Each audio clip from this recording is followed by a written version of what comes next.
Okay, good morning, everybody. Thank you for coming out this morning. We assumed that there would be some questions and from not only the press, but we've had an opportunity this morning to update our athletic directors on our weekly AD Zoom meeting, and we've shared the information with our member school principals and superintendents in terms of where we are with fall sports, and so wanted to have an opportunity to provide as much information as we can to the public through our media outlets as well. So thank you for taking the opportunity to come here today so we could discuss this. As we start, again, we want to stress to everybody that the fluidity of our plan.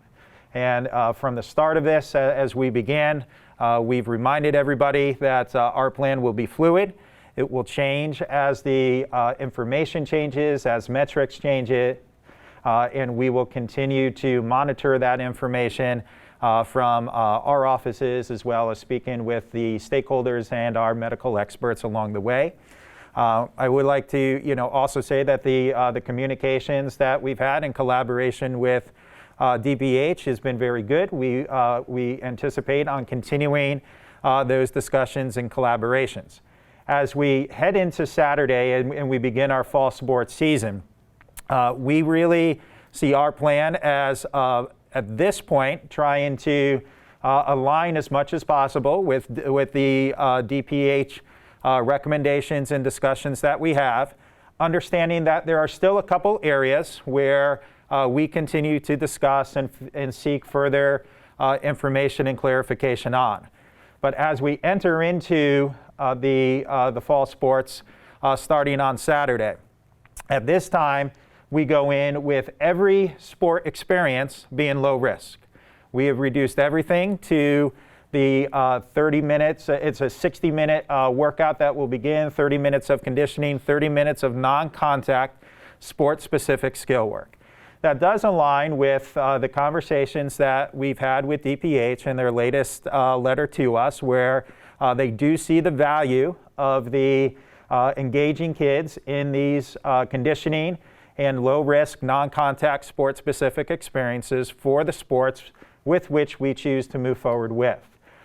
In their communication with us back on August 13th, at that time, and I think at that time there was some misconception that DPH was saying we shouldn't play any sports. That's not what we understood them to be saying, that they were supporting at that time that 2 weeks after school starts, we would see it appropriate to play soccer, field hockey, swimming, and cross country, and then at that time express their concerns and continue to express their position that they don't support right now indoor volleyball as an indoor moderate risk sport or football as an outdoor high risk sport, and have offered some suggestions to consider that would moderate that level down to a lower risk.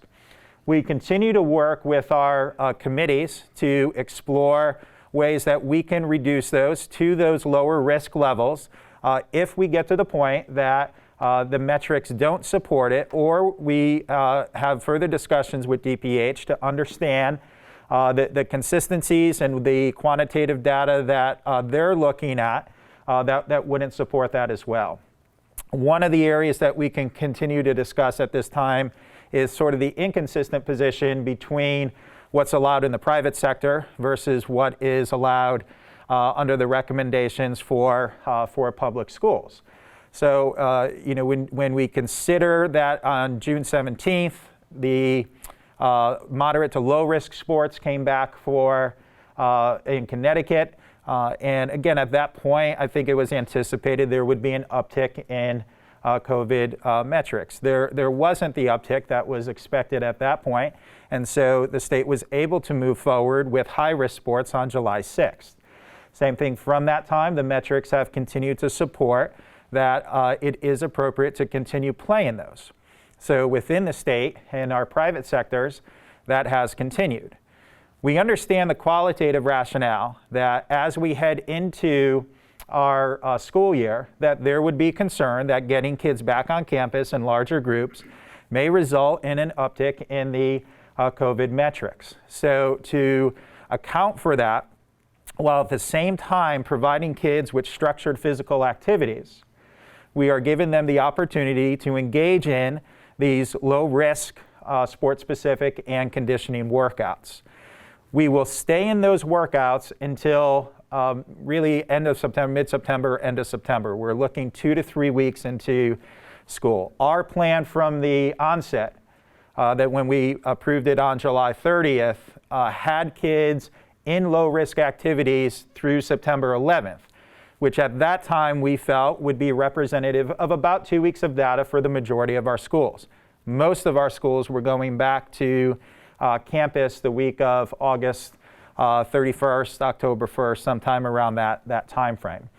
We've seen that the start date for a lot of our schools have moved to just after Labor Day, to September 8th. So again, accounting for that, we pushed that time frame where full teams would get together and you would be in positions where you're outside of those small cohorts. We agree and we believe that shouldn't happen until at least 2 weeks after, and the standard I think has been 2 weeks of data to look at any change in COVID metrics. So we want to meet that standard and put that date off as the earliest possible date to be September 20th. Again, as we evaluate and we look at these on a weekly basis, there could be decisions each week that either the metrics support moving forward to the next level of play, whether that's full team or increase to moderate risk activity and then eventually increase to potentially high risk. The metrics could say that it doesn't support moving in that direction, or it could look at and it could be decided that more data is necessary before we make a decision to move in any direction. And we've been consistent in looking at that since March. When we started this process and we had to face the decision of whether to cancel or not cancel winter sports, this is the process we used. We used the same process in the spring.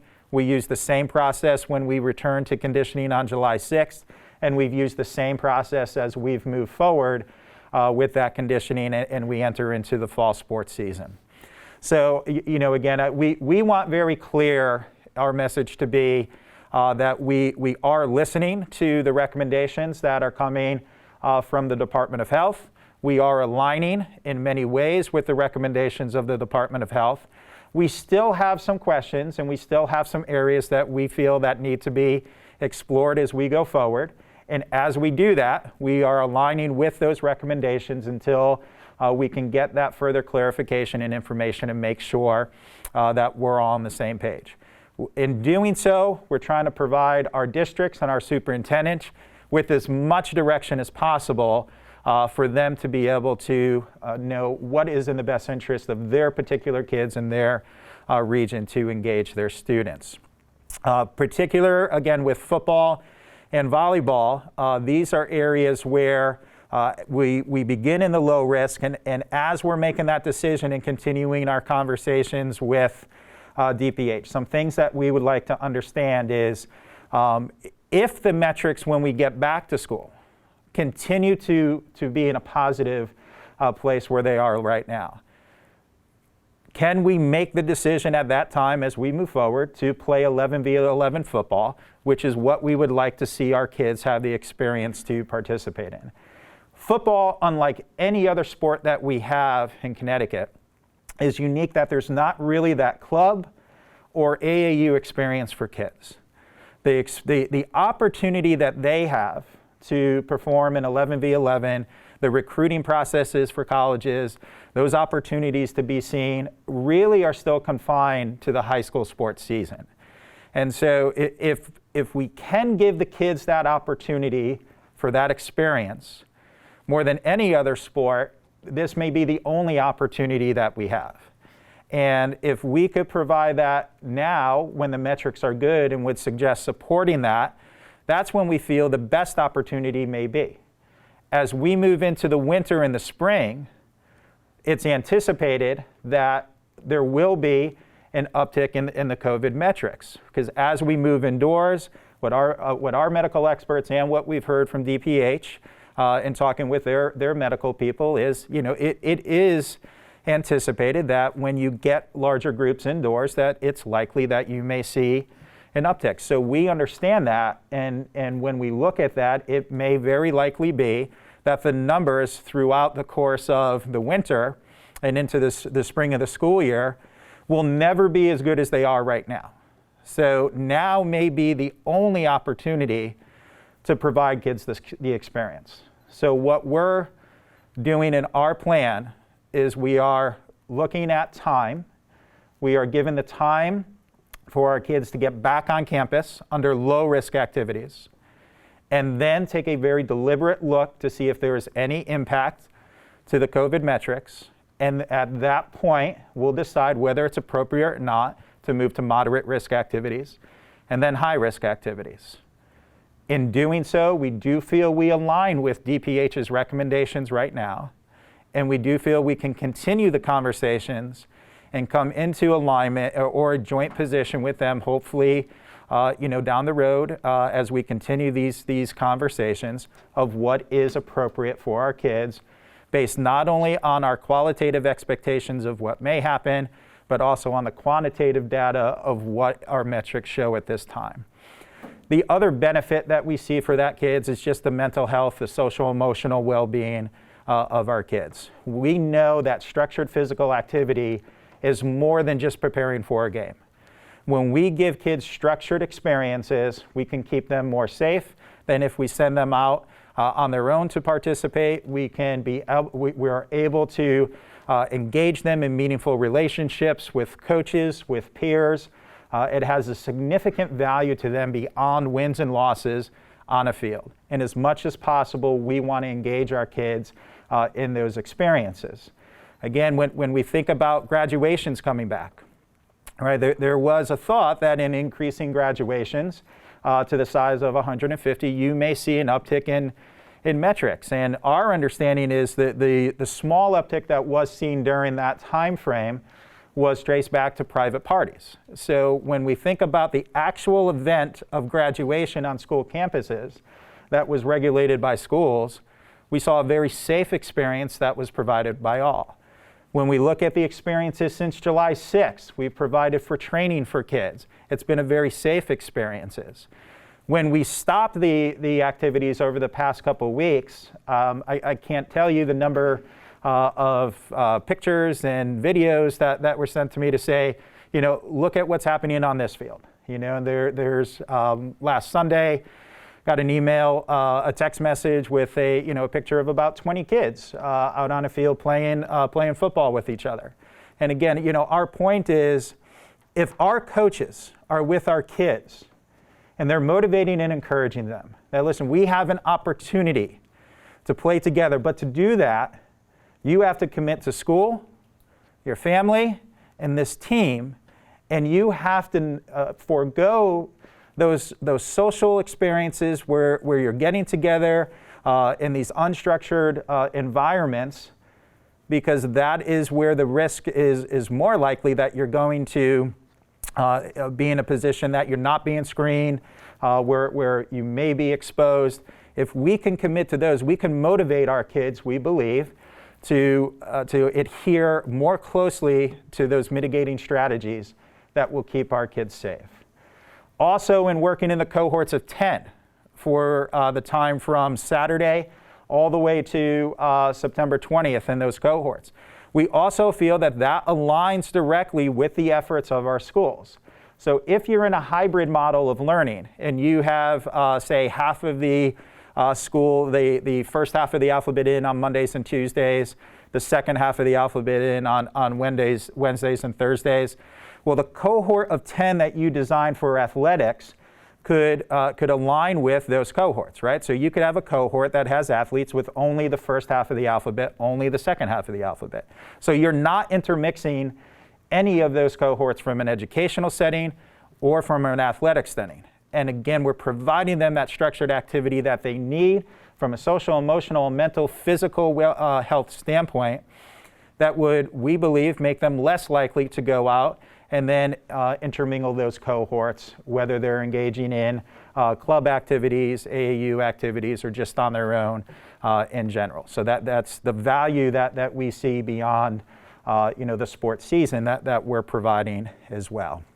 The final piece that I think we see in the update that we give as well is a direct tie-in and correlation to what the State Department of Education and Public Health has issued as the metrics of suggesting what's appropriate in terms of in-person learning, hybrid learning, and distance learning. So the primary metric of looking at the percentage of cases per 100,000, where I think if it's 10 or less, that it's suggested that in-person learning is appropriate full in-person. If it's between that 10 and 25 number, that the hybrid model would be the recommended model. And then if it's over 25, that a distance learning model would be recommended. So again, from our perspective, if we're in that yellow section, that 10 or less, we believe at that point it's appropriate to move forward with some level of sport experience for kids that includes those games and those competitions. If we get to a level that is that orange level, that hybrid level, where only hybrid is allowed, then at that level, we believe that your activities should be restricted to low-risk, small cohort, on-campus activities. Again, we believe in the value of participation, but we also believe that our primary goal is for kids to be on campus and learning. So if we're at that level that only hybrid is encouraged, you can maintain those educational cohorts in the athletic setting, provide that structured activity, which again we think will help keep kids motivated to maintain the integrity of those cohorts beyond the classroom and beyond the school.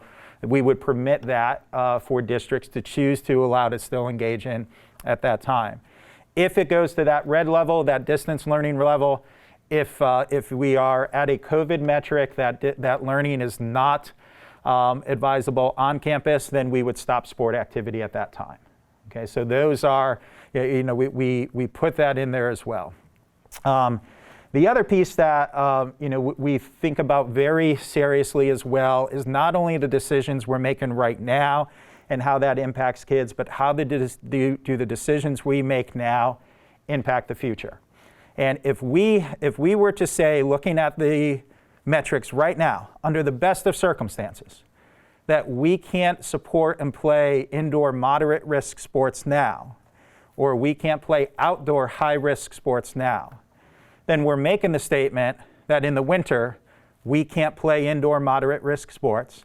And if we can't play outdoor high risk sports, we certainly can't play indoor high risk sports.